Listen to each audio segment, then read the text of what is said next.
and nationalizing whole industries. Yes, he is working with the healthcare companies, but don't you think those healthcare companies eventually will go out of business as the government takes over more and more? Oh, yeah, it looks like that. They've taken over insurance companies already, so I think that definitely will happen. But we can expect the quality of care to go down, and the movement is in that direction.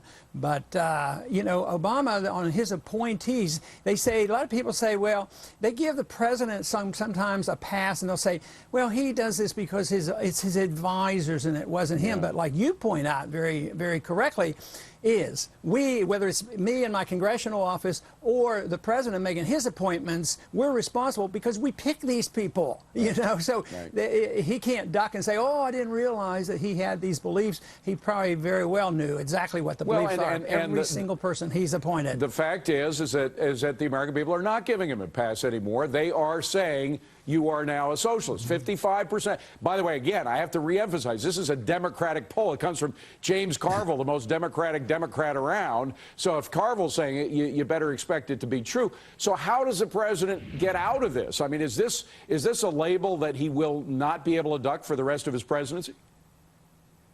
I don't see how he will. I mean, he could get up, and the more he denies it, the more attention it will draw. He's not going to fire all these people that he appointed that have these viewpoints, and I don't think he's going to change his viewpoints. And still, I will argue the case that possibly he doesn't have in his mind that he wants the government owning every single thing. You know, you're giving him a pass that the American people. I'm surprised I'm hearing Ron Paul giving the president a pass on this.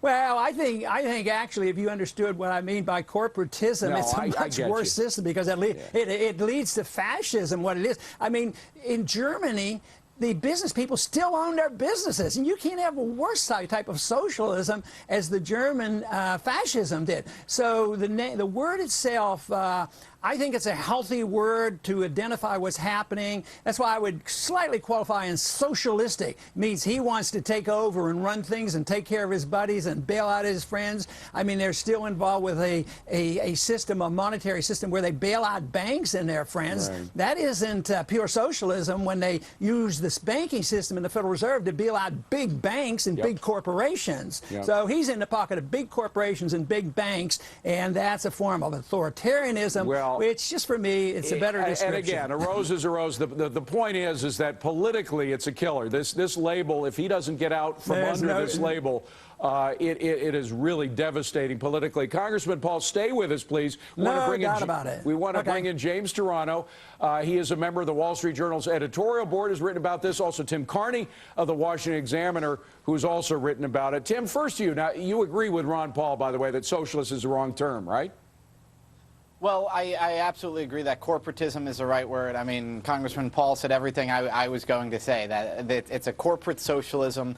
Socialism isn't an incorrect word. There are better words. And frankly, I mean, George W. Bush made us more socialists than we were. He was the one who took over AIG through the Fed. He was the one who bailed out Bear Stearns and then did the TARP and started the Detroit bailout. So there are better words to use, I think. Yeah, but again, James Toronto, this is the sort of thing that academics discuss at night, you know, whether it's corporativist or redistributionist or socialist. I mean, the American people have simplified the issue, I think, in a sort of an eloquent way by saying, look, it doesn't matter. The guy's a socialist. He doesn't agree with the economic ends that we do. Well, you may be right. I wrote a column a week ago in which I said that calling the president a socialist is a gross exaggeration, and perhaps that just shows what an out-of-touch, liberal, mainstream media elitist I am. Absolutely. Absolutely. As always, you have been. But has this been picked up, by the way? One of the things James does, for those who don't know, is to study the blogs out there to find out what the internet chatter is all about. What are they saying about this poll? It's getting a lot of attention. It's getting a lot of interest, especially among conservatives. But I want to go back. What's fascinating is how this has gotten into the mainstream, this idea that Obama is a socialist. There were a few polls that were done early this year in the winter and spring, one by the Daily Cause, although apparently there might not actually have been a poll there. He's now accused his pollster of making up the numbers. But and another one by Harris Interactive, which was inspired by a book by a fellow named John Avlon, who's arguing that conservatives are wingnuts, as he calls them, right. and also they shouldn't engage in name-calling. So these polls ask a series of questions that are designed to show that Republicans are crazy. Yes. So they ask, do you agree or disagree with the following statements? And they're things like, Obama wasn't born in America, Obama is a Muslim, Obama may be the Antichrist, Obama is a socialist. So the idea that Obama is a socialist a few months ago was considered something that only right-wing lunatics believed. Now it's believed, apparently, according to this poll, by 55% of the American people. It's quite astonishing how this idea has moved into the mainstream. Congressman, one thing that's interesting, while this label may be sticking to Obama, other labels for people that the mainstream media and others can't stand, like your son, for example, Rand Paul, they tried to label him as a racist by some of the comments that he made. That label doesn't seem to be sticking, does it? Well, it's so extreme, and in that instance, it was based on a false charge, and it wasn't even correct, and there had to be apologies for misconstruing what he said. So you can go too far. And once again, I think you have to give the American people some credit. I've been hit pretty hard in a lot of my campaigns, over the various issues, but sometimes they were just extreme, and people who knew me in the district, they said, "Oh, we don't believe that." It just passes by them. So I think that is what happens. But it looks like in this case, like it was just pointed out, calling him a socialist seems to be pretty appropriate, because it was the same percentage as said he was too liberal. Right. So being too liberal and a socialist is very much the same, and I think that's probably a legitimate comparison. Well, James, you were complaining about the term socialist before, and you said it's like, you had these wingnuts on the left who were calling Bush a fascist during Bush's presidency, but you never had 55% of the American public believing that Bush was a fascist. At most, it was maybe 20% of the American public. This has gone beyond wingnut, the label socialist. Yes, and Bush was not even arguably a fascist. There was nothing fascist about Bush's administration, right? There was no effort to silence opposition. But what I'm saying is the effort to label Bush as a fascist cannot be similar to the effort to label Obama a socialist, because the American people never came up to 55%. But this was the contrast I raised. I said calling Bush a fascist was a complete falsehood, whereas calling Obama a socialist is merely a gross exaggeration. Or just a matter of opinion. Tim, what about what's happened to Rand Paul and other conservatives by the mainstream media? Their attempts to label them racist or something abhorrent have failed. They've fallen on deaf ears in the American public, have they not?